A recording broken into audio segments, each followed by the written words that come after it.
Një shtetas shqiptar në New York me inicialet V. Berisha, i njohur edhe si Vini Berisha, deli përfshirë në dosjet e publikuara së fundmi që lidhen me pedofilin e dënuar Jeffrey Epstein. Sipas dokumenteve që Ma Shqip ka siguruar ekskluzivisht, emri i tij figuron në të paktën 43 materiale të publikuara ku pasqyrohen letra dhe emaile të shkëmbyra mes tij dhe personave të afërt me Jeffrey Epstein, me qëllim organizimin e një takimi dhe realizimin e punimeve ndërtimore në rezidencë luksoze të këtij të fundit në Manhattan. Bisedat dhe komunikimet datojnë nga 3 tetori 2018 deri më 15 shkurt 2019. Gjatë kësaj periudhe, Berisha shkëmben emaile me disa persona ku diskutohet për rinovimin e një dhome masazhi, ndërtimin e një saune, rregullimin e master bathroom dhe punime të përgjithshme ndërtimi brenda rezidencës private të Epstein. Në komunikime, Berisha prezantohet si pronari një kompanie ndërtimi dhe negocion oferta financiare për këto punime. Në emaile përmenden edhe emra të tjerë si Richard Kahn, David Mitchell, Merwin de la Cruz dhe Karina Shuljak, të cilët shfaqen si ndërmjetës apo persona të përfshirë në koordinimin e projektit.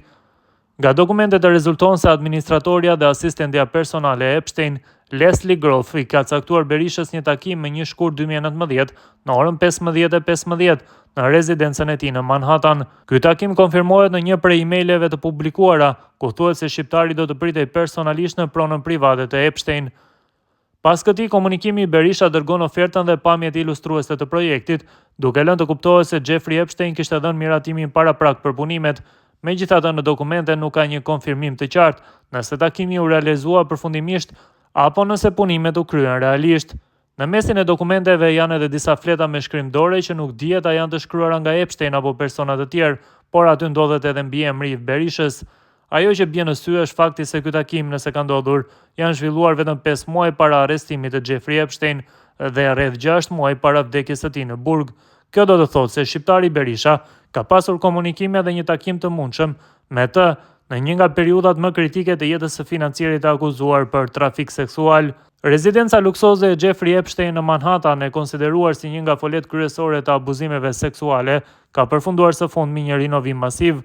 Sipas raportimeve të mediave amerikane, godina shumëkatëshe e ndodhur në Upper East Side është rimodeluar pothuajse tërësisht me investime miliona dollarëshe, duke u kthyer në një nga pronat më të shtrenjta dhe më të restauruara në zonë.